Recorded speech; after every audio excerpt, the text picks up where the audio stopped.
In this video we'll talk about exponents and roots. So that's a plan for this video.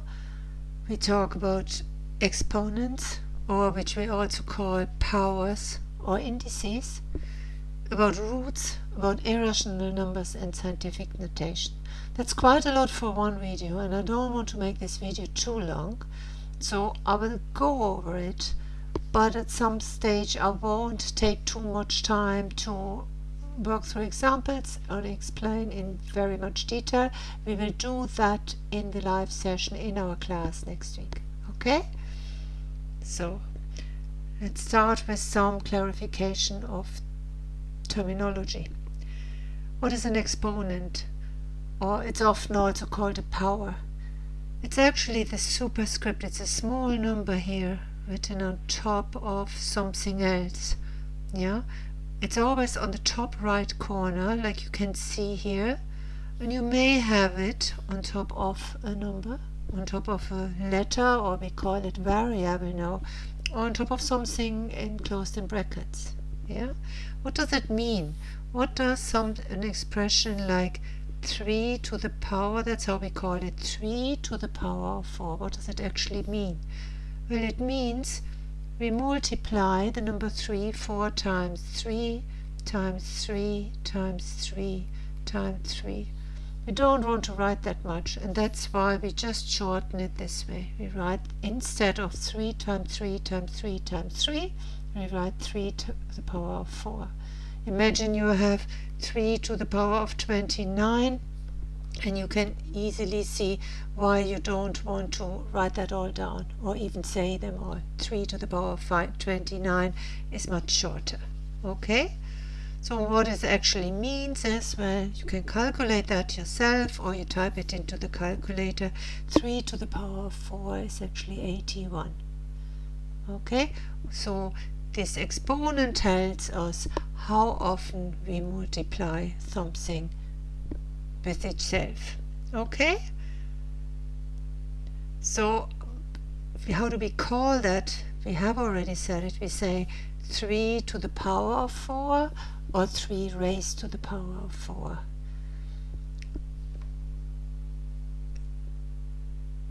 We can use that, we've seen that above already, in context of numbers. We can write down another example here. 5 to the power of 7 would be the same as 5 times 5 times 5 times 5 for 5, 6 and 7. Or you often write that in context with variables, like here. X to the power of 4 means we multiply x 4 times.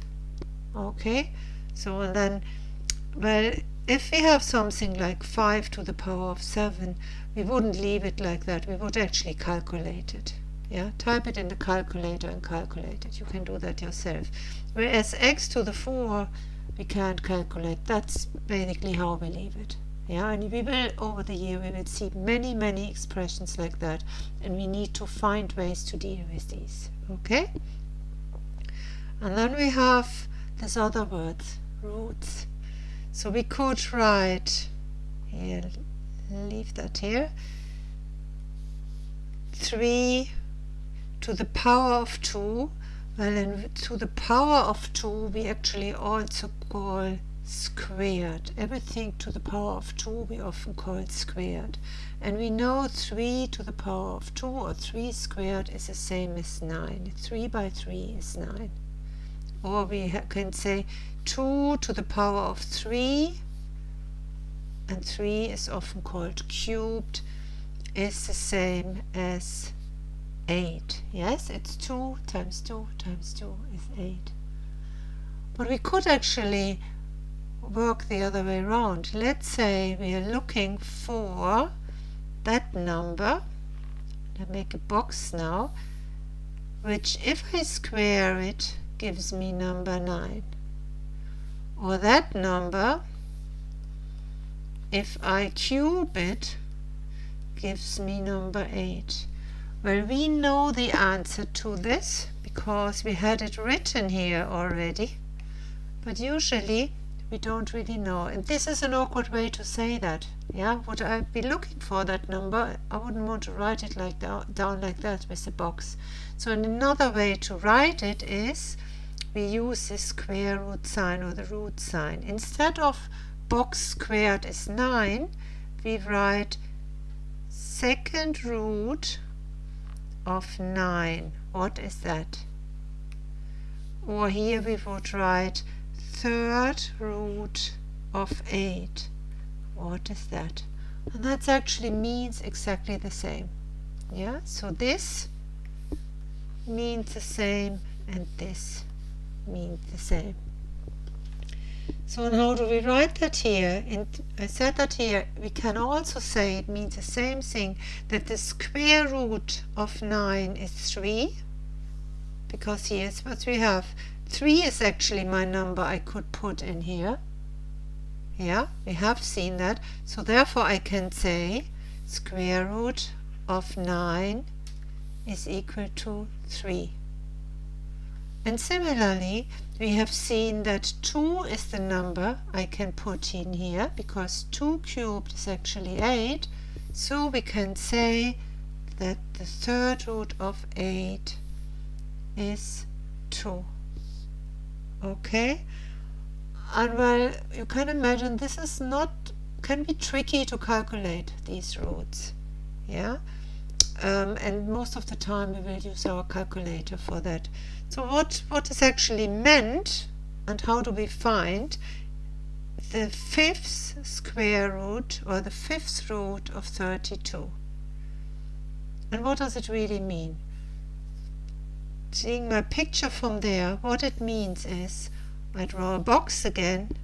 I'm looking for a number which I multiply 5 times, so the number to the power of 5, I want that to be 32. And all we can do for now is playing around and guessing which number would I multiply 5 times. So you could imagine to do that like that once, multiplied by the same number, by the same number, by the same number, by the same number 5 times, and I want that to be 32. Also means the same. Okay, this is just a short form to write that, and it's called, if we have a second root, we call it square root. If we have a third root, we call it cube root. That's explained here, cube root, square root. Other than that, in this case, we say it's the 5th root of 32, right? So here, that's written down here in text. When we are faced with a question such as 5th root of 32, we are being asked what number, when multiplied by itself 5 times, gives 32. In this case, the answer would be 2. Try it out yourself. 2 times 2 times 2 times 2 times 2 is 32. And we say that the 5th root of 32 is 2. So we actually know more. Let's say we're looking for, work here in the little corner, the root of 4. Square root, so we could think the little 2, but we don't have to write it down. If there's no little number written down here, that means we are talking about the square root. Okay? The square root of 4 is question mark. Means we are looking for that number which we are multiplying twice to get 4. Okay? Which number can we plug in here for the number 2? Into the red box. You will say, okay, it's 2, isn't it? Yes, because 2 times 2 is 4. Great. So we can write square root of 4 is 2. Now my question is, what about minus 2? Remember, we have learned minus times minus is plus. So what we get here is plus 4 again. So we have 2 solutions here. Square root 4 is either 2 or minus 2. Okay, and the way to write that, either like that, or we would often see that's written like a plus or a minus here. That means the same as 2 or minus 2. Okay, so if we have a square root of something, we might get 2 solutions or 2 answers. That's a bit confusing, and we will go over other examples in our class next time, and maybe we see some pattern here. And another question I have here, and I would like you to think about that a little bit before we meet in class next week. What about cube roots? Can we have a negative cube root of a positive number? So a question is, for example, third root of 27. What is that? Huh? Do we also have 2 solutions? Or more even? Could it be 3? Please think about that, and we will talk about it next week. Okay? But now we define this exponent a bit more formal. The exponential notation means that a number written like this, we have a to the power of n. When n is an integer and a can be any number, then we call a the base, and the little number n is called the exponent or the power. Okay, so as you know, we need to agree on some terminology. So now it can be tricky to work with these. We have learned how to add fractions and how to multiply fractions, and we have to learn how to do all of that with other numbers. But how do we do arithmetic operations when we have exponent? And there are laws. There are laws which we need to learn, and we need to learn how to use them. And this is quite a long list of laws. So look, we have 9 laws of exponents. In your log tables, they are often called the laws of indices. Don't get confused by that, it's the same thing. And they take some practice, and then it can take a while to understand all of them. We need to practice and go over these quite a lot, and we will revise them all the time during the year because we will need to use them all the time. Okay, so if you find that a bit much at the moment and a bit difficult, please be patient, please don't worry. We will revise it and work through examples so often that before Christmas you will all be really good and have a very good understanding of the laws of indices. Okay, so here's the first one. Imagine these 2 numbers here. We go through this example. 2 to the power of 3 multiplied by 2 squared. Okay, 2 to the power of 3 we can write as 2 by 2 by 2. That's the same thing. That's what this power of 3, the exponent, means. And we multiply that by 2 squared, which is the same as 2 by 2. Well, that is 1, 2, 3, 5, 4, 5 times multiply the 2. It's the same as 2 to the power of 5. Okay? Or we could say, look, think brackets here.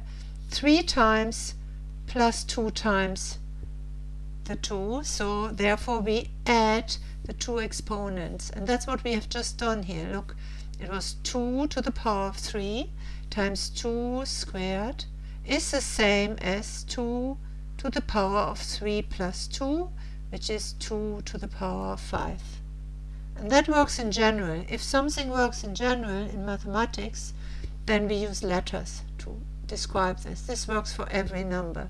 So the general law is x to the power of m times x to the power of n is the same as x to the power of m plus n. This is a really important one which we will use a lot, and we will go through many examples. And like this, you have a long list here of laws. If you have x to the power of m divided by x to the power of n, Let's look at an example again. 3 to the power of 4 divided by 3 squared. Okay, this is the same as, remind yourself, what does it actually mean, this exponent? 3 times 3 times 3 times 3 is the same as 3 to the power of 4. And 3 times 3 is the same as 3 squared. You can see here we can actually cancel some of the 3's, namely those, because they appear above and below the fraction line, and what is left is 3 by 3, which is just 3 squared. Okay, so in general, I take that away. We will do more of these examples in class. The general rule is x to the power of m divided by x to the power of n is actually the same as x to the power of m minus n. Okay, so the next question is, what is, me and my colors, what is, for example, 5 to the power of 1? Means the same as 5 just once, so it's the same as the number itself, and that's actually always the case for any number. Something to the power of 1 is always the something, it won't change anything. This is a little bit more awkward. The next example, what is 5 to the power of 0? What does that mean, to the power of 0? Now it's a bit awkward. I cannot really write that down anymore, and that is a convention. We just agree anything to the power of 0 is 1, and that's what we have here. That's our next law. Okay, so the next example here is x to the power of m and the whole lot to the power of n. What's that? Let's write down an example. We take 3 to the power of 2, put that in brackets, to the power of another number, let's say 3 again. What does that mean? Well, let's calculate first what we have in the bracket. 3 squared means 3 by 3. We have that to the power of 3. So this power of 3 means this power 3 times. So let's write that down. 3 by 3 by 3 by 3 by 3 by 3. And that is, we multiply this 3 actually 6 times. 3 by 3 by 3 by 3 by 3 by 3. And that's the same as 3 to the power of 6. And you can see here what we have done is we took 3 times 1, 2, 3, 2 times the 3. So what we had, we took 3 multiplied by 2. And we could have shortened this. This is the same as 3 to the power of 2 multiplied by 3. And that is just the 5th rule. X to the power of m in brackets to the power of n is the same as x to the power of m times n. Okay, so I take that away to have more space here. No, sorry. So here we are, and this as well. And similarly, and I do often think, if you are not sure about one of them, just try it out with a small number, and then you can see the general law behind it. That often, very, very often helps. Okay, so the next example is a times b to the power of n. What we do is we just take a few numbers and try out what happens. 2 times 3 to the power of 4.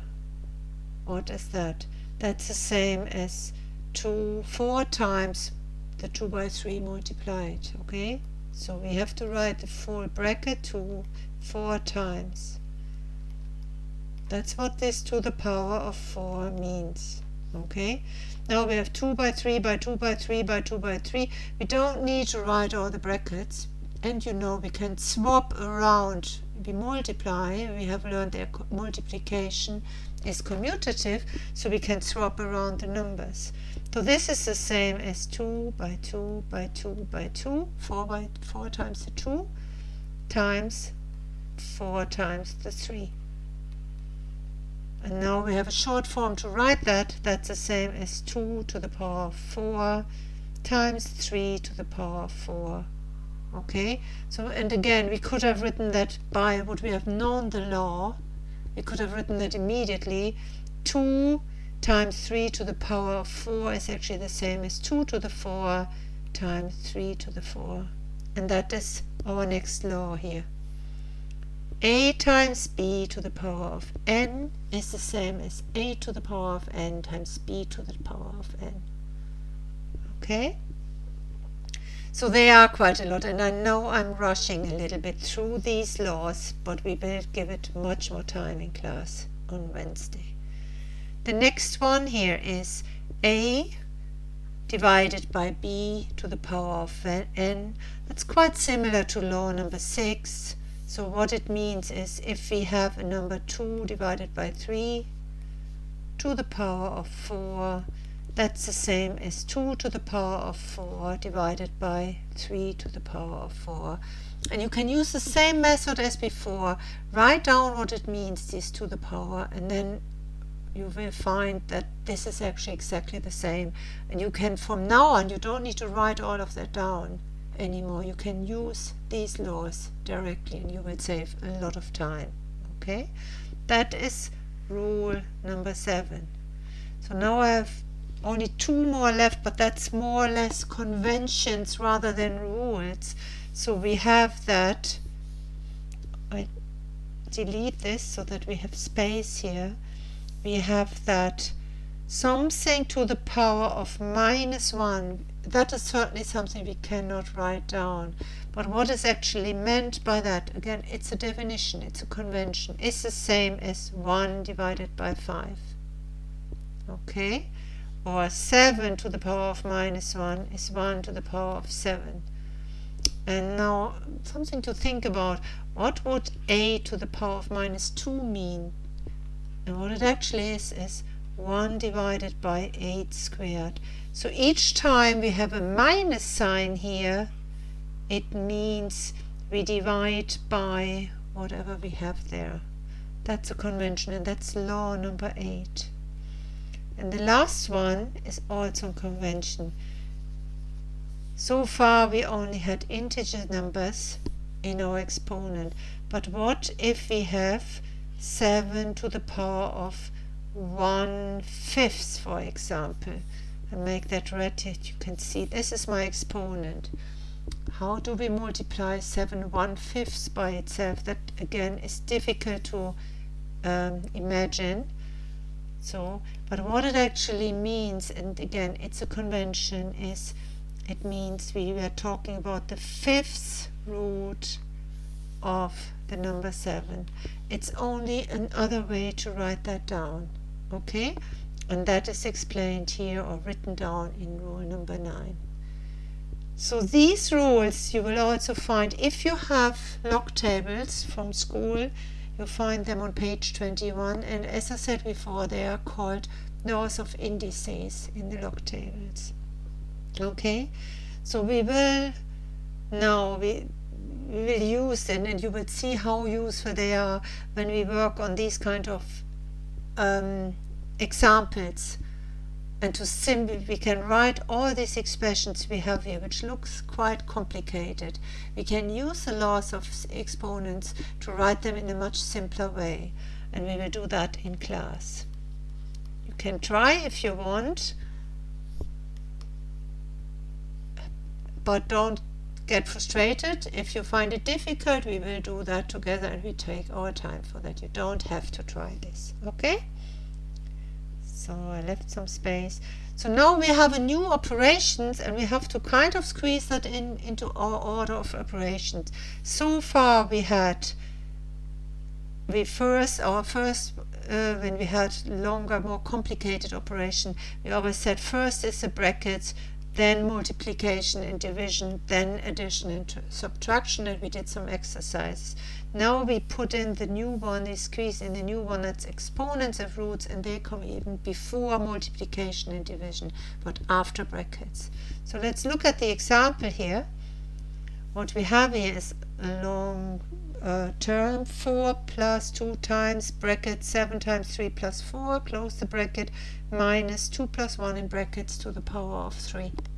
So again, how do we start this? Where, how do we calculate that?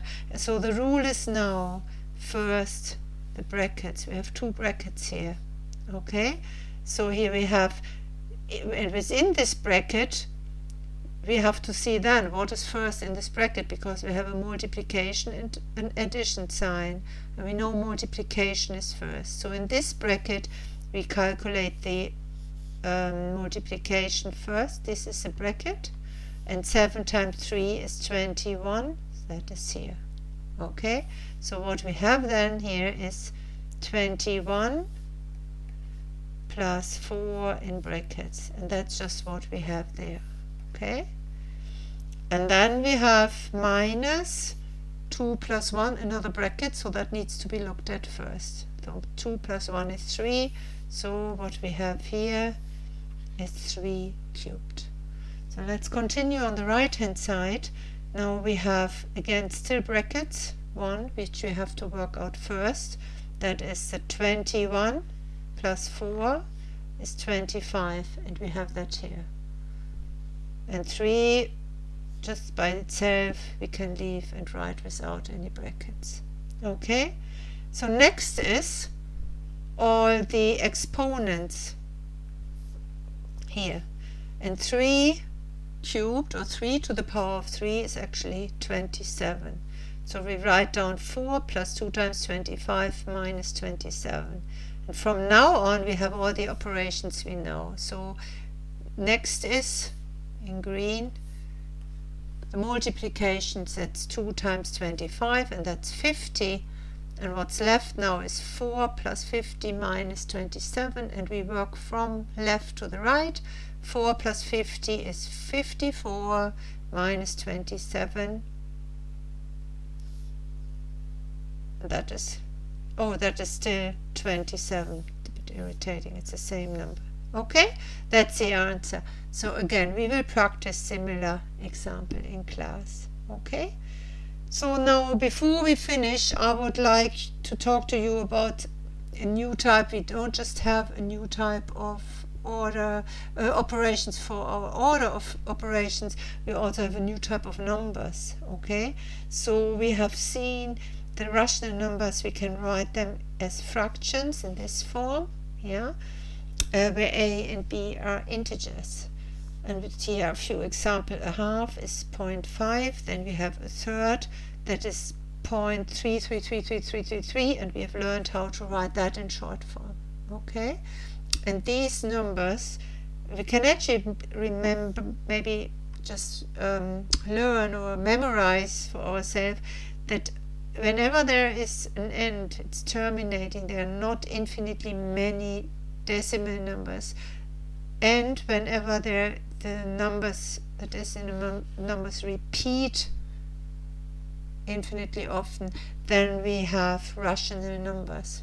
Okay, in other words, we can write them as fractions. But there are some numbers which are also on the number line, so we could draw them, we could plot them on the number line, but they cannot be written as fractions, and so therefore they are not rational numbers. And these numbers we call irrational numbers. So irrational numbers are numbers that cannot be written as rational numbers. And just to remind you, rational numbers are fractions. Okay, so any numbers which do exist on the number line but cannot be written as fractions, they are called irrational numbers. Examples are root 2, root 3, third root of 4. This number pi, I'm sure you have all heard about it, and this is a number which is called the golden ratio, and it's actually 1 plus root 5 divided by 2. What these numbers have in common, there's no pattern. There is no end of the decimal numbers. They go infinitely. Try to write down number pi. Nobody is able to do that. There are always more numbers and there's no pattern. And that is typical for irrational numbers. So we had seen all these numbers and how they nicely fit into each other. And where do the irrational numbers now belong? So we had the natural numbers, the integers, which included the negatives, then the rational numbers, where we included all the fractions, and now we include those irrational numbers, those who cannot be written as fractions. And all those numbers together, they are called the set of real numbers, and they are denoted by this funny looking or. Okay, they are all these numbers together, and that's actually, if you draw a number line, 0, 1, 2, 3, or -1, -2, -3, that's a number line. Every number here, which you could plot, every number there, they're all together. If you put them all together, that's our number set of real numbers. All numbers on the number line. Okay, so that's, we can also all numbers we can actually imagine. Yeah.